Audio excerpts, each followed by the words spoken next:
Bumalik na si Henry sa Hong Kong. Matapos maglingkod sa US military sa loob ng maraming taon. Naghahanap upang magsimula ng isang karera bilang isang guro. Siya ay pumapasok sa kanyang dating paaralan Takchi Sekundarya. Tala ng punong guro, na wala siyang karanasan sa pagtuturo. Ngunit pagkatapos na ipakita ang isang sulat ng rekomendasyon mula sa mas mataas na opisyal, binibigyan siya ng trabaho. Bago umalis si Henry, ipinaalam sa kanya ng principal na ang klase na itinalaga sa kanya upang magturo ay isa sa pinakamasama sa paaralan. Umaga ng unang araw niya sa paaralan, pumasok si Henry sa klase upang makita na ito ay isang ganap na kaguluhan. Natutulog ang ilang estudyante, ang iba ay kumakanta ng tag-araw, naglalaro ng mga video game, habang ang isang magandang bilang ng mga ito ay nagluluto ng ramen sa isang portable stove. Kahit pumasok na ang guro, hindi nila siya pinansin at ipagpatuloy ang kanilang ginagawa. Pilit na kinukuha ni Henry ang atensyon nila, ngunit nagkukunwaring hindi nila siya naririnig. Sumuko siya sa pagsisikap na ilihis ang kanilang atensyon at umikot sa classroom. Nagkomento sa mga bagay na ginagawa na nila, yung mga estudyanteng nagluluto o hilingin na kumain ng mas kaunting ramen dahil naglalaman ito ng sobrang sodium. Lumapit si Henry sa isang lalaki na nagngangalang Zufa. Naglalaro ng ukulele at tinutulungan siya nito. Katulad, binabalaan niya ang isang gamer kat laban sa radiation na maaaring matanggap niya mula sa pagtitig sa screen. Buong araw, Jeez kung totoo yun. Tapos huli na ang lahat para sa ating lahat. Nang sa wakas ay nagsimulang makinig sa kanya ang mga estudyante. Pagpapakilala niya, sarili niya, at isinulat ang kanyang pangalan at numero ng telepono sa pisara. Nagtatawanan ng mga estudyante dahil pangit ang sulat kamay. Tapos may tumatawag sa kanya sa mga estudyante at hiniling sa kanya na umalis sa klase. Pero tinatawanan ito ni Henry. Hindi na naman siya pinansin ng mga bata at magpatuloy sa mga aktibidad na kanilang ginagawa. Bago siya dumating, pagkakaroon ng sapat nito, gumagamit si Henry ng rubber band at piraso ng chalk para matrigger ang fire sprinkler sa kwarto. Mabilis na nagkalat ang mga estudyante para hindi mabasa.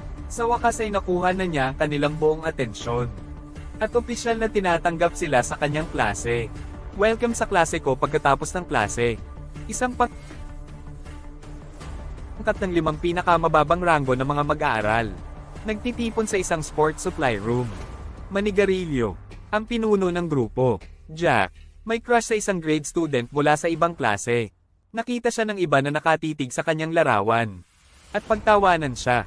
May rivalry ang grupo kasama ang mga mayayaman at spoiled na bata mula sa basketball team ng paaralan. Pumasok sila sa supply room at kinukutsa si Jack gaya ng dati. Dahil mahirap siya, mamaya nagpa-practice na yung basketball team. Habang pinapanood sila ni Jack at ng grupo mula sa malapit, naghulog si Jack ng bote sa court na nagiging sanhi ng pagbagsak ng pinuno ng pangkat. Nagtawanan ng grupo, ngunit binibigyan ng detention ng guro sa Ingles ng paaralan, Miss Lee Ang, para maiwasan ng detention. Pinaglalaroan nila siya at tumakas. Kapag abala siya sa paglilinis ng kanyang mesa, ay elsewhere na babalisa ang principal ng schools. Kasi, pinaplano ng Education Board na ibawas 20% ng kanilang taunang pondo ang mga tao mula sa board. Halika para maglibot sa paaralan upang siyasatin kung saan ginagamit ang mga pondo. Sabay-sabay, pumasok si Henry sa classroom kasama ang mga estudyante. Set up a bucket of water para kalokohan siya. Ngunit ang kanyang reflexes ay gumagana ng mas mabilis kaysa sa bumabagsak na balde. At kaya niyang itulak ito palayo. Ang mga estudyanteng kanina pa naghihintay na pagtawanan siya o umalis na gulat, hinihingi ni Henry ang pakete ng sigarilyo ni Jack. Knowing na naninigarilyo siya, pasimpleng kamay ni Jack sa pack. Curious kung ano ang gagawin niya. Tapos tanong ni Henry kay Zufa upang pangalanan ng 3 sangkap na nasa isang sigarilyo. Kapag sinagot niya ng tama ang tanong, pinapayagan siyang laktawan ng klase para sa araw na iyon. Lahat ay nagsisimulang pumutok sa kanilang nagtatanong. Demanding na dapat silang lumaktaw din sa klase.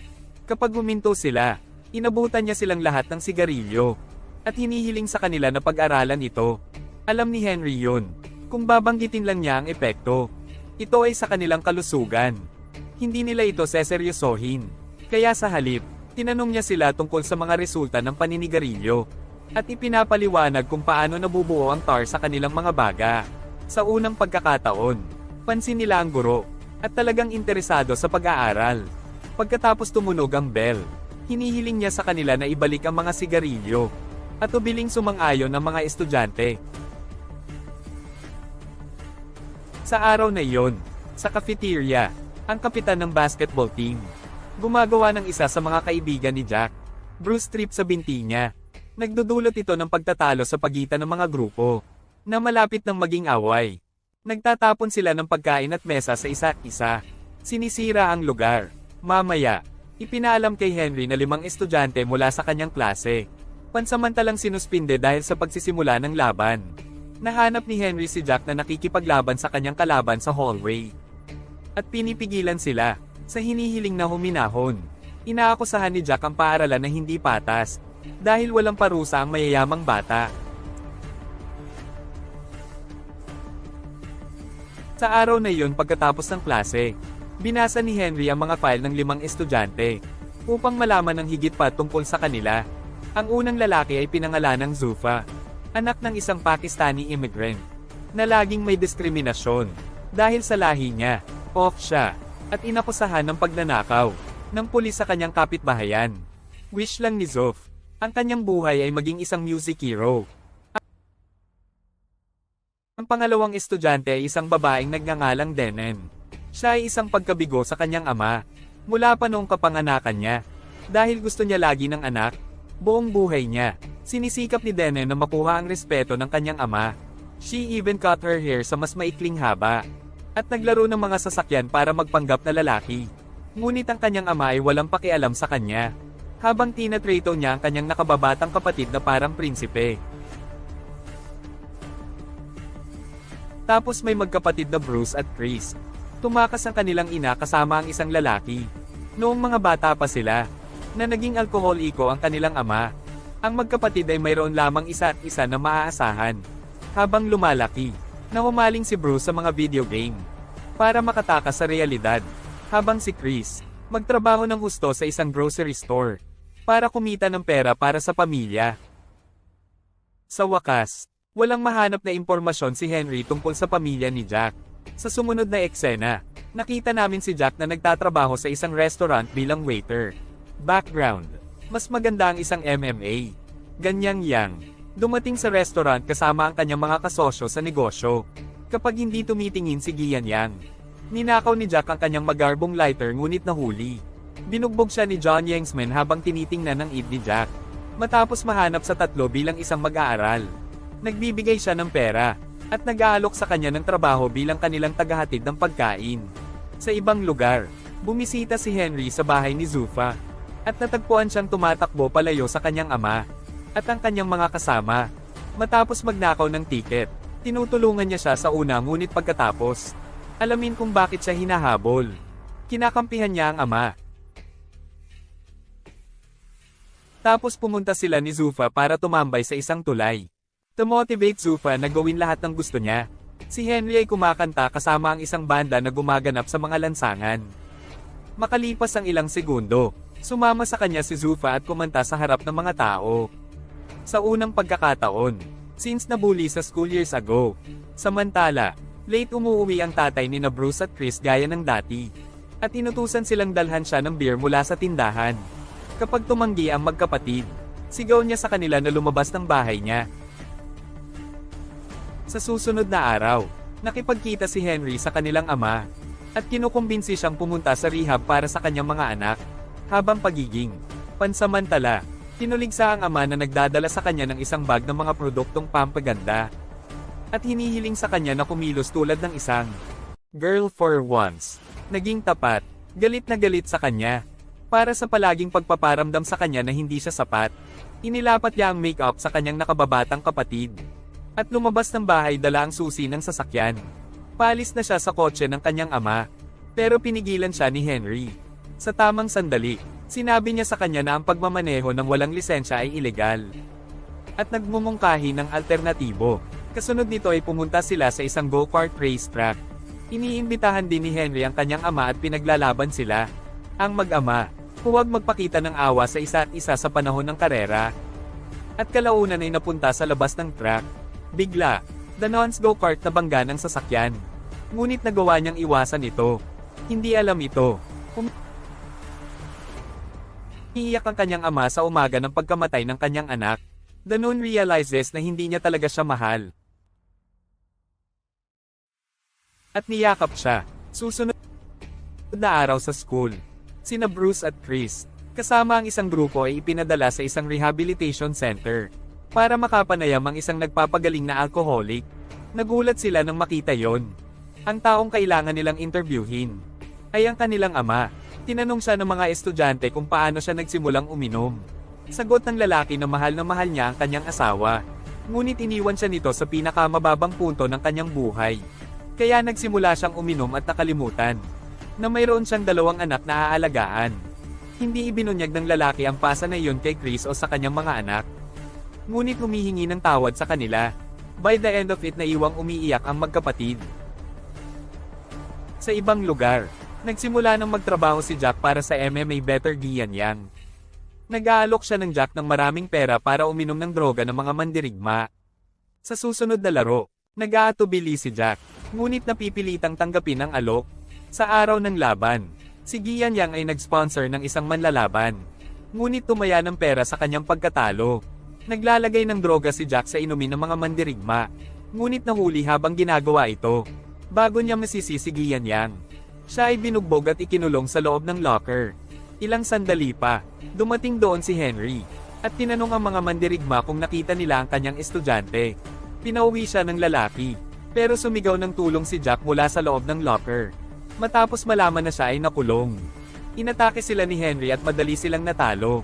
Nang pumasok ang mga manlalaban, medyo tumitindi, ngunit opisyal na iniiwasan ni Henry ang kanilang mga pag-atake. Sa pagtatapos ng, pinatumba ni Eddie ang kanilang pinakamahusay na manlalaban, na dapat makipagkumpetensya sa loob ng ilang minuto. Sa sumunod na eksena, doon, sa isang ospital kung saan ginagamot si Henry para sa kanyang mga sugat, sinubukan ni Jack na ibunyag ang katotohanan tungkol kay John Yang. Ngunit ginawa upang tumahimik ang balita. Ihalo ito sa telebisyon, at nagsimulang kilalanin si Henry bilang lalaki na binugbog ang isang propesyonal na manlalaban para iligtas ang kanyang estudyante. Lumalago ang kanyang kasikatan sa paaralan, at nagsimulang igalang siya ng mga estudyante. Bumangon pa sila para salubungin siya sa klase, at kaibahan sa kung paano sila. Kanina, isang flashback ang nagpapakita sa amin na si Henry ay dating prankster. Noong nasa school siya, he even threw water balloons at isang estudyante. Tumutugtog siya ng piano para sa mga magulang sa isang kaganapan. Maya-maya ay inawi niya ang parehong estudyante at nabali ang kanyang kamay.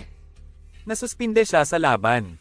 Pagkatapos nito ay kailangan niyang lumipad sa mga estado. Simula sa araw na iyon, pansin ng mga estudyante, nung mga guro ni Henry sa klase, at mag-aral ng mabuti para sa paparating na pagsusulit sa pasukan sa kolehiyo. Lahat ay gumagawa ng mahusay maliban kay Bruce, na lulong sa pills. Ito pala, habang si Charlie ay lumingon sa mga video game. Para maiwasan ang problema ng kanyang pamilya, nagsimulang magdroga si Bruce. Hindi kasi siya nakatutok. Napakasama ng ginagawa niya sa mock entrance test. Nangako si Henry na tutulungan siya, pero mas nagiging depressed si Bruce sa paglipas ng panahon. Maya-maya ay tumalon siya sa balkonahe ng kanyang bahay. Isinugod siya sa ospital at nakoma. Binabaluktot ng media ang balita at sinisisi ito sa school at Henry. Sa ginawa ni Bruce, panayam ng mga opisyal mula sa Education Board kay Henry, at magpas siya na bawiin ang kanyang lisensya sa pagtuturo. Nang mag-impake na siya ng mga gamit niya at lumabas ng school, hinahabol siya ng mga estudyante na humihiling na manatili siya. Nasasaktan sila sa kawalan niya, ngunit alam nila na dapat nilang harapin ang kanilang paparating na pagsubok. Para ipagmalaki siya. Mula sa araw na iyon, doble ang hirap nilang pag-aaral. Para patunayan sa board na magaling na guro si Henry. Sa araw ng pagsusulit, Jack kasama lahat ng kaklase niya, kumuha ng text mula kay Henry. Hinihiling na magkita sila sa paaralan. 1 oras bago ang pagsusulit. Kapag nagtitipon ng mga estudyante, nalaman nila na ito ay Johnny Ingstrecht, para manatili silang nakakulong sa paaralan. Kaya hindi sila makakarating sa examination hall sa oras. Ginagawa niya ito para turuan ng leksyon si Henry. Ilang sandali pa, dumating si Henry sa school, at nalaman ang tungkol sa plano ni Jianyan. Pinalaya niya ang mga estudyante, at nilalabanan ng lahat ng mga tao ni Jianyan, para pigilan sila sa pananakit sa mga bata. Nakatakas sila, at mabilis na pumunta sa examination hall. Habang inaaway ni Henry si Jianyan. Habang isa-isa silang nag-aaway, inihayag ni Jianyan na siya ang lalaki. Kung sino ang binato ni Henry ng mga water balloon. Noong maliit pa siya, simula nung nabali ang braso ni Henry, hindi siya nakalaban sa isang malaking kompetisyon sa musika. Simula nung pangyayari, hindi pa niya nahawakan ng piano at sinisisi ni Henry ang pagsira ng pangarap niya. Pilit na nangangatwiran si Henry sa kanya.